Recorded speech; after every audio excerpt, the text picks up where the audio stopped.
Y sucedió que Alma, quien había huido de los siervos del rey Noé, se arrepintió de sus pecados e iniquidades, y fue secretamente entre el pueblo, y empezó a enseñar las palabras de Abinadí, y enseñaba a cuantos querían oír su palabra, y los instruía secretamente para que no llegara a oídos del rey, y muchos creyeron en sus palabras. Y aconteció que cuantos le creyeron fueron a un lugar llamado Mormón, nombre que había recibido del rey. Y ahora bien, había en Mormón una fuente de agua pura, y Alma allí acudía. Y aconteció que cuantos le creían se dirigían allí para oír sus palabras. Y aconteció que les dijo: He aquí las aguas de Mormón, y ya que deseáis entrar en el redil de Dios y ser llamados su pueblo, y estáis dispuestos a llevar las cargas los unos de los otros para que sean ligeras, sí, y estáis dispuestos a llorar con los que lloran, sí, y a consolar a los que necesitan de consuelo, y ser testigos de Dios en todo tiempo y en todas las cosas y en todo lugar en que estuvieseis, aun hasta la muerte, para que seáis redimidos por Dios y seáis contados con los de la primera resurrección, para que tengáis vida eterna. Os digo ahora, si este es el deseo de vuestros corazones, ¿qué os impide ser bautizados en el nombre del Señor, como testimonio ante Él de que habéis concertado un convenio con Él, de que lo serviréis y guardaréis sus mandamientos, para que Él derrame su Espíritu más abundantemente sobre vosotros? Y ahora bien, cuando los del pueblo hubieron oído estas palabras, batieron sus manos de gozo y exclamaron: Ese es el deseo de nuestros corazones. Ya hemos visto que Alma enseñó en secreto las palabras de Abinadí, y los que quisieron seguirle fueron a las aguas de Mormón. Allí él les habló acerca de un convenio, y que si querían hacer ese convenio, ¿qué les impedía bautizarse? Siempre Dios ha hecho convenio con sus hijos, y nosotros siempre tenemos el privilegio de hacer convenio con Él. ¿De qué nos habla aquí Alma en cuanto al convenio del bautismo? En Mosías 18, en los versículos 8 al 10, se nos dice que al entrar en las aguas del bautismo, nosotros hacemos una serie de promesas a Dios. Estas son: entrar en el redil de Dios, ser llamados su pueblo, llevar las cargas los unos de los otros, llorar con los que lloran, consolar a los que necesitan de consuelo, ser testigos de Dios en todo tiempo y lugar, servir a Dios y guardar sus mandamientos. Al mismo tiempo, Dios promete redimirnos, contarnos con los de la primera resurrección, darnos la vida eterna y derramar su Espíritu más abundantemente sobre nosotros. Tenemos la increíble oportunidad de renovar esos convenios cuando tomamos la Santa Cena, y de esa manera también podemos imitar aún más al Salvador, haciendo lo que Él hizo: sufrir por los demás, llevar las cargas de los demás. Esto es lo que Alma nos pide al realizar nuestro convenio bautismal. Al fin y al cabo, hacer lo mismo que Él hizo, que Jesucristo hizo por nosotros. Aparte de esta lista de convenios que hacemos con Dios y las promesas que Él hace con nosotros, en el mismo capítulo 18, Alma también nos da una lista de cosas, de mandamientos que podemos hacer para estar unidos como iglesia. De los versículos 17 al 31 del capítulo 18, Él nos dice algunas cosas como estas: Y fueron llamados la iglesia de Dios, o la iglesia de Cristo, desde ese tiempo en adelante. Y aconteció que quienquiera que era bautizado por el poder y autoridad de Dios era agregado a su iglesia. Más adelante nos cuenta cómo Alma organizó la iglesia con sacerdotes, con grupos para predicarles e enseñarles. Y en el 19 dice: y les mandó que no enseñaran nada, sino las cosas que él había enseñado. Y en el 20, sí, les mandó que no predicaran nada salvo el arrepentimiento y la fe en el Señor que había redimido a su pueblo. 21. Y les mandó que no hubiera contenciones entre uno y otro, sino que fijasen su vista hacia adelante con una sola mira, teniendo una fe y un bautismo, teniendo entrelazados sus corazones con unidad y amor el uno para el otro. 22. Y así les mandó predicar, y así se convirtieron en hijos de Dios. En el versículo 23 nos habla acerca del mandamiento que les dio de santificar el día de reposo y el mandamiento de dar gracias a Dios todos los días. Y más adelante, en el 25, se nos dice que designaron un día para reunirse, para enseñar y adorar, y que también habían de juntarse cuantas veces fuera posible. Y en el versículo 27 nos dice que debían ser generosos, los que tuvieran más que dieran más, y los que tuvieran menos que tuvieran menos. Y en el 29, y esto les dijo él a ellos, habiéndoselo mandado Dios, y anduvieron rectamente ante Dios, ayudándose el uno al otro temporal y espiritualmente, según sus necesidades y carencias. Se nos habla acerca de la Iglesia, de cómo organizaron la Iglesia, de cómo hicieron para estar unidos. Y algunos nos pueden preguntar que por qué tenemos que tener una Iglesia. Está muy de moda la espiritualidad, que no la religión. Está muy de moda que todo el mundo nos diga que son espirituales, que ellos están conectados con el universo, que su relación con Dios es personal, que no necesitan a nadie más. Pero, ¿qué podemos responder a los que nos digan por qué necesitamos la Iglesia? El elder Christofferson, del Quórum de los 12 Apóstoles, dijo lo siguiente: me doy cuenta de que existen aquellas personas que se consideran a sí mismas religiosas o espirituales y sin embargo rechazan la participación en la Iglesia o aún la necesidad de tal institución. La práctica religiosa es para ellas estrictamente personal. Sin embargo, la Iglesia es la creación de aquel en quien se centra nuestra espiritualidad, Jesucristo. Vale la pena hacer una pausa para considerar por qué Él escoge utilizar una iglesia, su iglesia, la iglesia de Jesucristo de los santos de los últimos días, para realizar la obra de Él y la de su Padre. El antiguo objetivo sigue siendo el de predicar las buenas nuevas del Evangelio de Jesucristo y administrar las ordenanzas de salvación, en otras palabras, llevar a la gente a Cristo. Otra razón es para crear una comunidad de santos que se apoyen uno al otro en el estrecho y angosto camino que conduce a la vida eterna. Nos enseñamos y nos edificamos unos a otros, participando de la fe y esforzándonos por alcanzar la medida completa del discipulado. Otra, para proporcionar una reunión semanal de descanso y renovación, un tiempo y un lugar para dejar al mundo de lado, el día de reposo.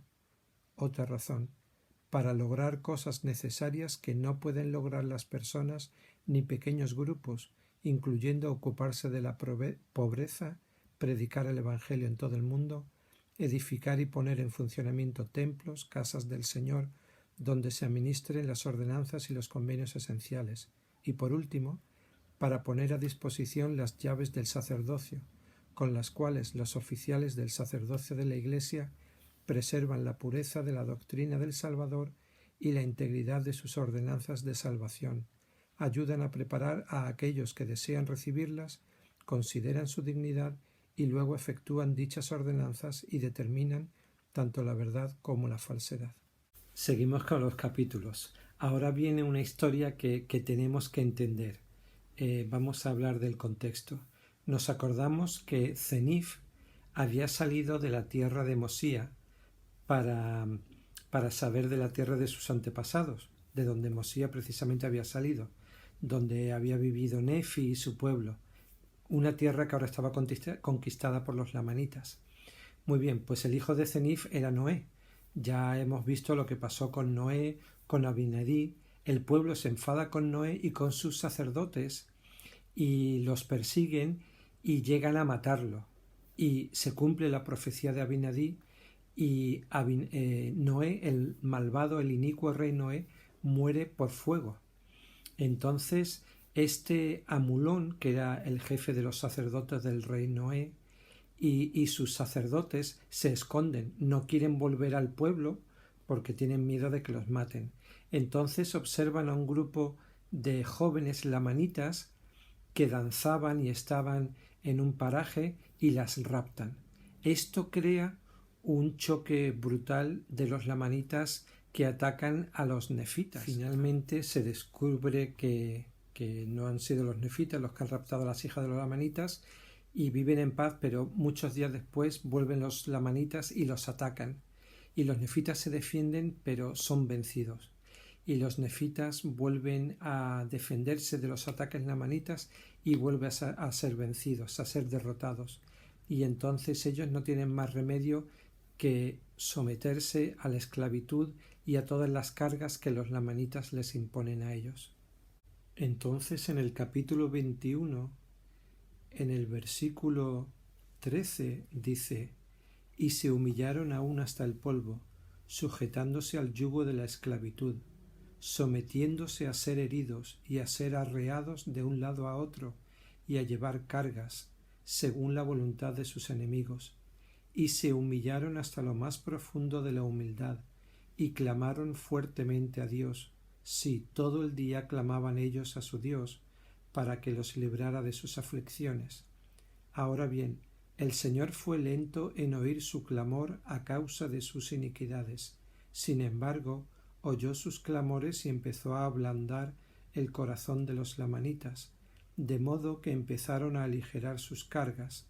No obstante, el Señor no juzgó oportuno librarlos del cautiverio, y ocurrió que empezaron a prosperar gradualmente en la tierra.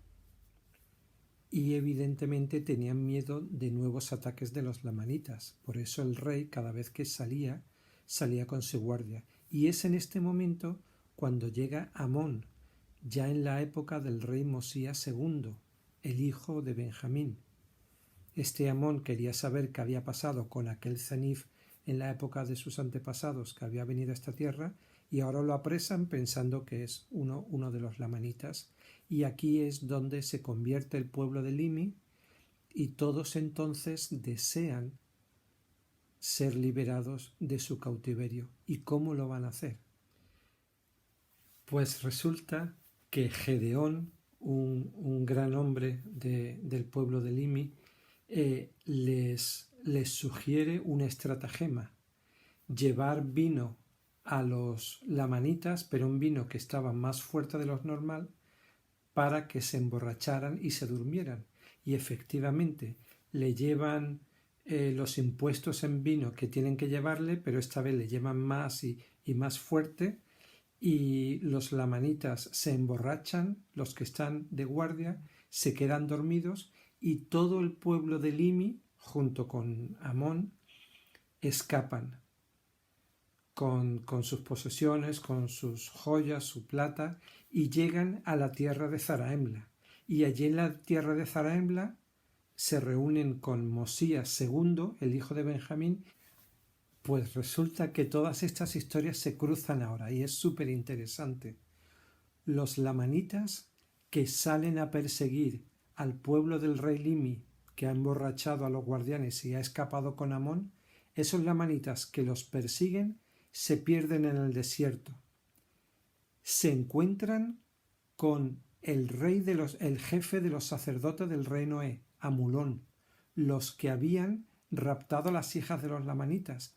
Y juntos, ¿a quién encuentran?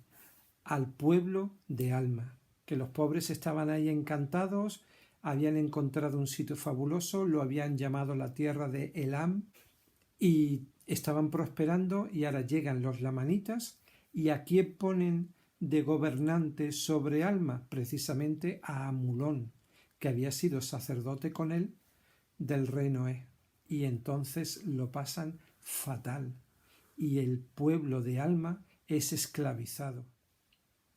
Y el libro de Mormón nos dice en Mosías 24:10: y aconteció que fueron tan grandes sus aflicciones que empezaron a clamar fervorosamente a Dios, y Amulón les mandó que cesaran sus clamores, y les puso guardias para vigilarlos, a fin de que al que descubriesen invocando a Dios fuese muerto.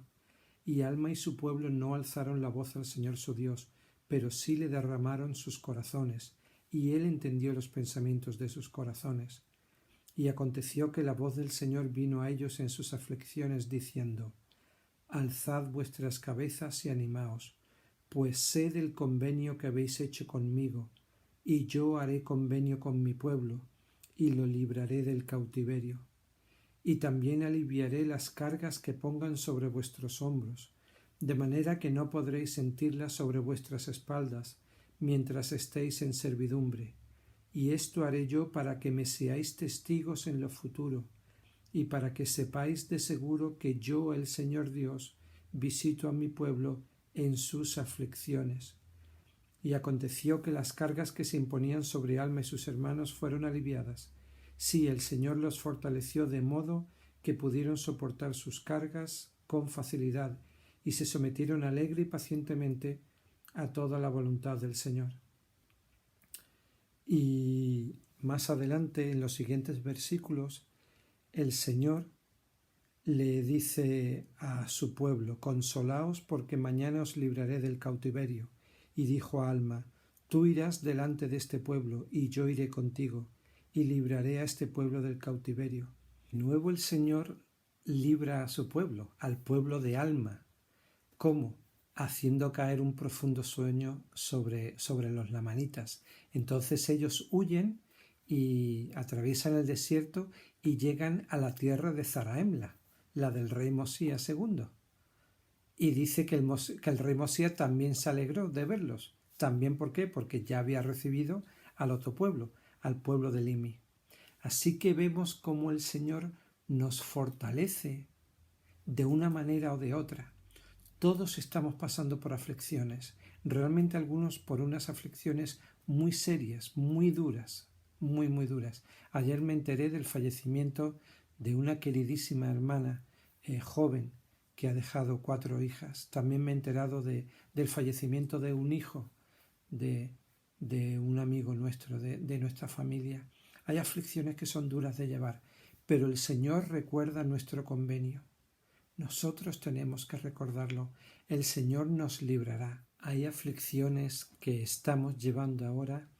Hay algunas frases, pasajes de aquí de Mosía, de estos capítulos, que nos pueden ayudar a ver cómo el Señor aligera nuestras cargas en nuestras aflicciones y que no siempre considera oportuno librarnos de la esclavitud, pero que luego lo hace al final.